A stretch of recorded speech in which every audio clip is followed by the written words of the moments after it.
Секоја година Средното општинско училиште од Гевгелија Јосиф Јосифовски го избира својот првенец на генерација. Оваа година со не максимален број на поени, туку над максималниот број на поени за најдобар ученик во четврта година, односно ученик на генерација, избрана ученичката Мими Филова. Мими Филова со некаде околу 600, колку што јас се сеќавам, бода разлика со второпласираниот. Мими, не знам дали ова го знаеш. Па ми спомнам 700 со 100, мислам, огромна разлика. Меѓутоа, јас слободно можам да кажам од моја гледна точка, значи од тој аспект, затоа што 4 години предавав по македонски јазик и литература на Мими Филова и освен што го имам моето задоволство како една од можеби најдобрите ученички досега и од самите колеги го носам истото тоа мислење, односно истиот тој заклучок. Мими, прво многу зборувам. Мими, добар ден. Го снимаме овој разговор во гимназијата, таму каде што ти помина 4 години. Мими, како ја прими веста дека си ученик на генерацијата? Јас морам да кажам, очекувам дека ќе кажеш очекувано, беше или не? Па да, прво добар ден и би сакала да се заблагодарам за оваа покана денес тука, да зборувам за мене и за моето искуство како средношколец во гимназијата. Па, мислам, да, генерално беше очекувано тоа да бидам изберена за првенец на генерација, меѓутоа сепак среќна сум што тоа се случи, да. Затоа што не, значи мораме да бидеме и нескромни, се знаеа твоите на некој начин успеси, се знаеа твоите резултати сите овие 4 години, не само од наставниот процес, туку тука зборуваме пред се за оние награди меѓународни, републички и така натаму кои што ги постигна и јасно беше дека немаш едноставно кажано конкуренција. Како го помина средното образование? Како помина 4 години овде? Па сега на самиот крај кога се заврши, мислам дека можам да кажам дека сум навистина задоволна од овие 4 години што јас постигнав и што се промени кај мене, што јас доживеав во овие 4 години. Меѓутоа во текот на годините честопати се, мислам во текот на годините, онака на секојдневна база честопати се случуваше да сум, не знам, разочарана од секојдневните случувања и да посакувам да сум можеби на подобро место, во подобро училиште. Меѓутоа сега после овие 4 години сум доста задоволна од поминатото. Во текот на 4 години јас доста се променив во однос на интересите и што е тоа што ме интересира надвор од училиште и кои се области за кои што сакам да читам и да размислувам во слободно време. И мислам дека она за што ме најмногу мило е што почнав, особено веќе овие последните 2 години, почнав повеќе да размислувам за тоа што го правам и зошто го правам тоа што го правам, дали ме интересира навистина или затоа што не знам, некој ме присилува тоа да го правам. И да, дефинитивно најдраго ми е што сега можам до некаде да имам некаква слика во главата, што е тоа што ме интересира и ми представува задоволство. Така, кај тебе ми се чини дека држи тоа да се каже дека наставникот на некој начин е само основа која што ќе те насочи, а понатаму на дополнувањето на знаењата треба самата да си ги стекнуваш, односно самата да го правиш тоа. Или не? Да. Па мислам дека тоа така е кај мене, така треба да биде кај сите. Дека училиштето треба да не биде само, не знам, можеби мотивација, еден сам почеток на сите тие предмети кои што ги изучуваме, да не заинтересира, за ние после тоа да го надоградиме тоа знаење и да продолжиме да се интересираме за тоа што се зборува на училиште.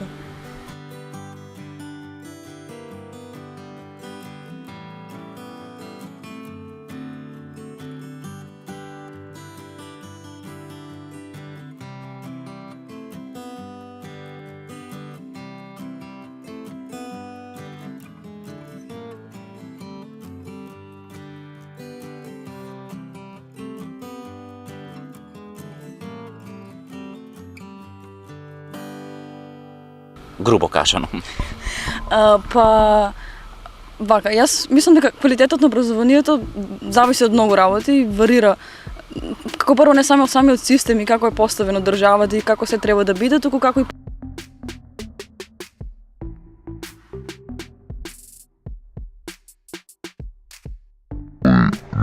нуди можности за напредок и колку тој е добар.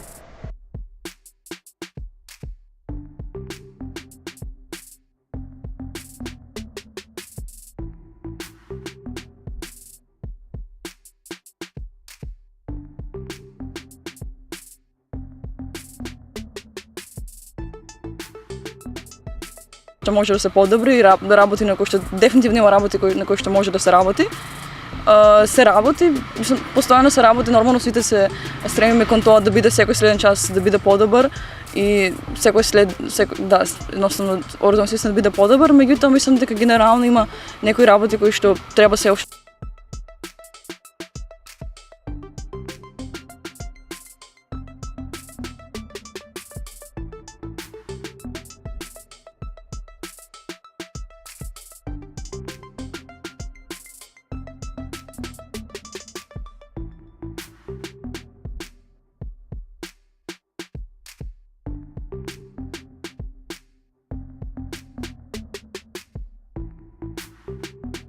Дека на тоа почна се работи сега во последно време, меѓутоа се уште има потешкоти тоа да биде сватено од професорите и да биде пренесено како што треба на учениците. Потоа би кажала дека наставните програми мислам дека се уште може да се работи на поубаво дефинирање на програмите, да бидат поубаво испланирани, затоа што мислам дека има предмети кои што се премногу обимни, а има и материјали кои што се испуштени. Еве би рекла на пример може би премногу се форсираат научните предмети и математика кај сите да бидат премногу длабочни да се бараат како задолжителни предмети, а може би се потценуваат предмети како не знам филозофија или предмети како еве да речеме некои области кои што се учат за време на македонски јазик и литература или дури медиумската писменост која што се обидува да биде вметната во образованието, ја нема. И мислам дека јасно ни е на сите дека генерации на ученици завршуваат без да имаат некои основни познавања на граѓанските права и должности и како тие треба да се однесуваат како граѓани во една држава и како државата функционира и што тие може да подобрат во таа држава, што мислам дека е нешто што мора да се избориме да биде присутно во образованието, затоа што од таму почнува и од таму тоа е единствениот начин да ние бидеме сигурни дека општеството е свесно за која моќ имаат граѓаните и како функционира општеството на Колку сме мотивирани во однос себе и на наставниот процес, меѓутоа и во однос на учества на надпревари? Дали доволно се трошиме за наставата и како ученици, меѓутоа и ние како наставници, а колку се фокусираме на тие надпревари? Па во однос на мотивацијата би рекла дека некако ми фали мотивација во школата и оно што се забележува дефинитивно во текот на годините е дека има една општа разочараност во училиштата, и меѓу учениците, но и меѓу професорите. И некако и професорите очекуваат од учениците да бидат позаинтересирани, а учениците очекуваат од професорите да бидат часовите, не знам, поинтересни или подобри. И завршуваме во еден вечен круг на, не знам, разочараност и неискажани очекувања. Тоа е моја обзервација. Да, тоа е твоето мислење, така? Да. И мислам дека би било многу подобро ако некој го прекрши тој круг и би внел малку повеќе мотивација, малку повеќе надеж во секојдневието едноставно во училиштето и во секојдневните денови.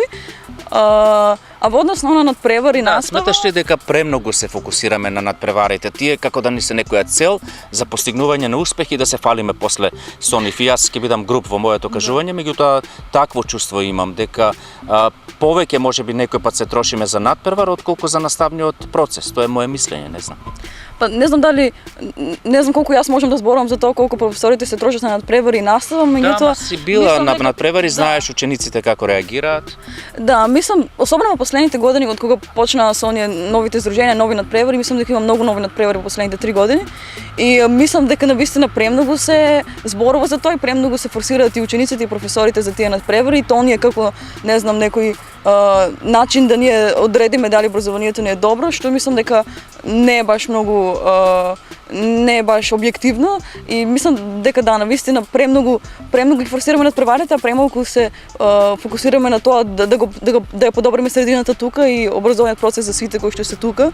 Мислам да, потребно е можеби тие 20-тројца ученици кои што ги бива повеќе да им се даде повеќе простор и време и се за тие да работат. Меѓутоа уште повеќе потребно е веројатно да се подобри образованието за сите кои што се во училиштето. Да.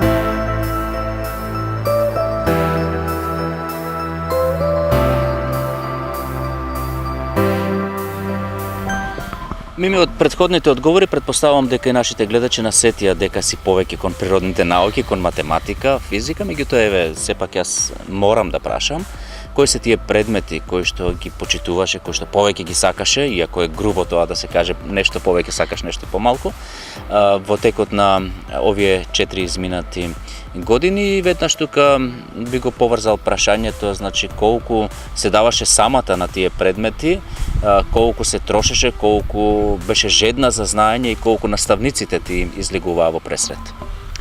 Па да, математиката и природните науки дефинитивно ми се привлекуваат низ целото образование, особено математиката уште од најмала возраст. Во текот на средното мислам дека малку се изменија моите интереси и почнав да се интересирам повеќе за други предмети, особено веќе трета, четврта година почна да ме интересира повеќе литература и општо сите уметности, повеќе не знам, можеби историја и филозофија, и однака сега во овој момент буквално за секоја област можам да најдам нешто што ме интересира. Но вака по најмногу време мислам дека трошев на математика и на природни науки, особено на математика. Во училиште не би кажала дека имав многу потешкоти со тоа да се снајдам со програмата, бидејќи одам цело време на надпревари и многу од темите ми се работени претходно. Така да во однос на програмата на училиште секако имаше нови работи, меѓутоа беше доста не беше тешко да се снајдам со таа програма, меѓутоа трошев дефинитивно најмногу време на спремање за подготовки за надпревари и на спремање за државни надпревари, олимпијади и сето тоа поред. Така, и да. Наставниците претпоставувам дека излегуваа во пресрет секогаш. Јас би сакал да те прашам нешто друго, значи односно кои се тие надпревари кои што помина овие 4 години.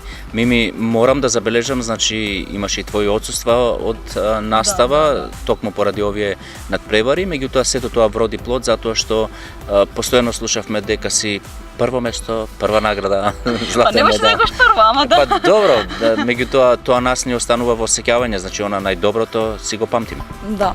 Па вака математика имав повеќе, не знам, државни награди и сето тоа, меѓутоа најдрага мислам ми беше, како почеток најдрага ми беше бронзениот медал на јуниорската Балканијада. Ова беше уште после 8 оделение, пред да започнам со средно училиште. Потоа во текот на средното училиште секоја година државните надпревари. Да те прекратам, да не беше и ученик на генерација во основно? Да, бе. Ме изненадува? Не ме изненадува, туку така го немав тоа во мојата најава и сега ми текна добро. Да, те прекрати, продолжи. Потоа во текот на средното најдраги ми се наградите од Европскиот математички клуб. Имав втора награда, сребрен медал, како и да е тоа, во прва и во втора година, и потоа во трета имав бронзен медал. И како последно најдраго ми беше македонската математичка олимпијада во трета година, каде што освоив сребрен медал. Да, тоа е генерално за математика, да. Предпоставувам да се сетиш на сите, да. За физика најдраго ми беше олимпијадата по експериментална физика, затоа што е надпревар на кој што почнав да учествувам уште од прва година. И надпревар кој што започна да се одржува од прва година, и првото учество беше онака буквално ништо не знаев за тоа, затоа што немав работено ништо практика од физика. Јас го знаев само тоа што го пише во учебниците, а сега ни дадоа еден куп жици и не знам нешто и ајде измерете нешто од тоа. Но со вежбање и со се успев да стигнам до втора награда на надпреварот во втора година и потоа имав прва награда во четврта година? Да, сега во четврта година. Да. Меѓутоа, Мими, не е само тоа, значи не се само надпреварите. Јас мора да кажам дека ти беше и вклучена во многу проекти, во многу манифестации кои што не се одвиваа овде, значи се одвиваа надвор од државата. Во моите прашања кои што ти ги подготвив, ова го немам, сега случајно ми текна, меѓутоа ова е вредно за почит затоа што носиш искуства од многу земји, значи од проекти кои што ние тука ги немаме. Дај, значи, те молам нешто околу овие проекти, за какви проекти стануваше збор. Значи, секој пат ми беше пробивна, секој пат ми беше онаа која што знае да го каже јавно своето мислење, да ја каже или да биде правична за разлика од некој кој што ја знаат вистината, ја кријат и така натаму и така. Значи, има многу работи за тебе, меѓутоа јас би сакал еве нешто околу овие проекти кои што беа во нашата држава, беше во Кина, ми се чини. Да, во Кина. Не можам се да се сетам. Да.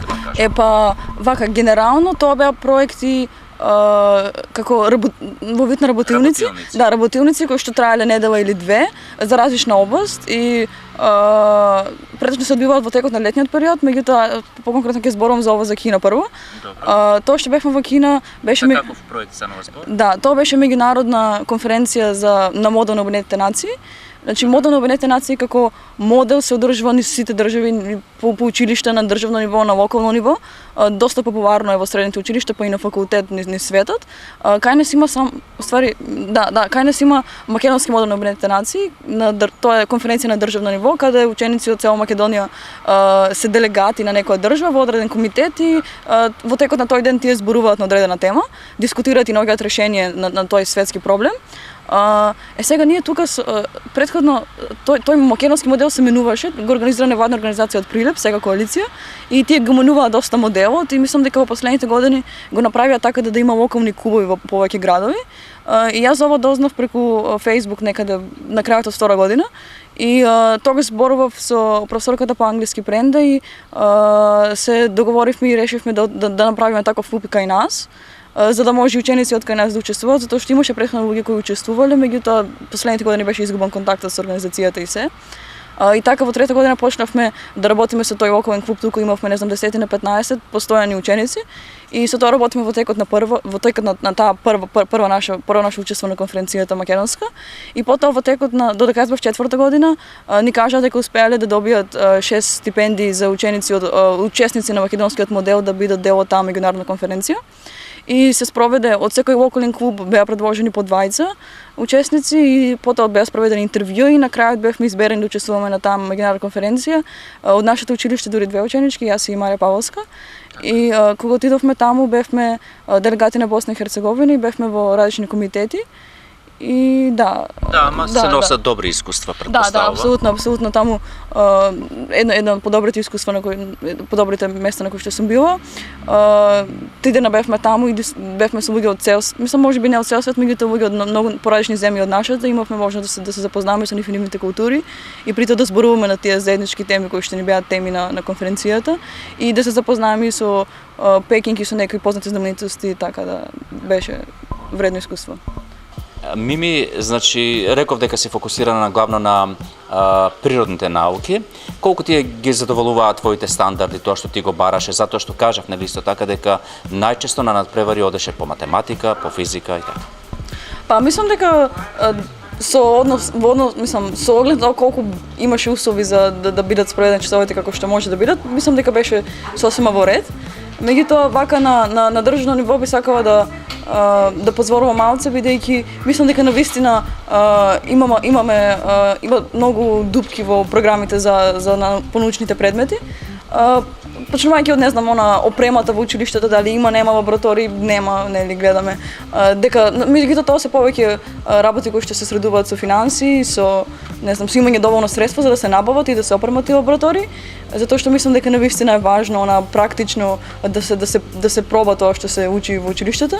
Меѓутоа мислам дека вака самите програми се дизајнирани на начин на кој што нема ни простор доволно за таква практика, бидејќи повеќе теорија, да, бидејќи самите учебници и самите програми се премногу обемни и премногу се фокусираат, мислам, вака програмите се фокусираат на тоа ние да запамтиме некои формули, да запамтиме некои не знам, некои процеси, некои работи кои што ние можеби не ги разбираме доволно.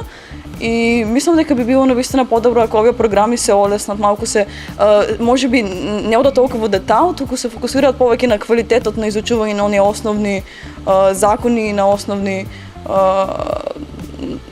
принципи кои што ние треба да ги сватиме за да разбереме што е наука всушност. Беше ли тоа хендикеп за тебе за учество на надпревари? Значи рече дека практика немаше многу, пракса немаше многу. Како тоа го постигнуваше со професорите или сама дома? Па надпреварите што се одржуваат во Македонија не ни вклучуваат генерално практика, мислам почна да има нешто во олимпијадите во последните 2 години, меѓутоа претходно надпреварите се чисто теориски, така да она што се случува е професорите ви даваат материјали, збирки и заедно со професорите работите на тие задачи и на тие проблеми. Меѓутоа мислам дека ми фалеше некое затоа што јас ги решавав тие задачи, меѓутоа ми фалеше пак некое генерално разбирање. Да. И мислам дека дури после некое време, кога почнав малку повеќе да навлегувам длабоко во она дали го разбирам тоа што го решавам, сватив дека има многу концепти кои што мене не ми се јасни само затоа што не се дава внимание на тоа. Така, Мими, од денешен аспект, значи поминаа 4 години, би променила ли нешто и во твоето школување, односно во твојата определба, не школување, но и општо во образовниот систем во Македонија, во училиштето? Па за образовен систем мислам дека зборувавме доволно за тоа што би променила, меѓутоа јас сум доста задоволна со тоа како поминав овие 4 години и да, можеби на некој друго место би имала поинакво искуство, но не можеби не би било подобро, не можам да знам. Меѓутоа, да, јас сум задоволна сум со тоа што го поминав овие 4 години. Можеби променува повеќе во однос на тоа да се вклучев повеќе во различни активности уште од прва година, за да можеби повеќе плански да се вклучувам во активности, бидејќи моите активности беа доста расфрлени насекаде во овие 2 години и си пробував буквално се што ќе ме заинтересираше, почнав со тоа да се занимавам и да, можеби би било подобро да уште од прва година се вклучам и да имам едно повеќе плански распоред на оно што ме интересира, меѓутоа и вака како што се заврши, јас сум задоволна од тоа што.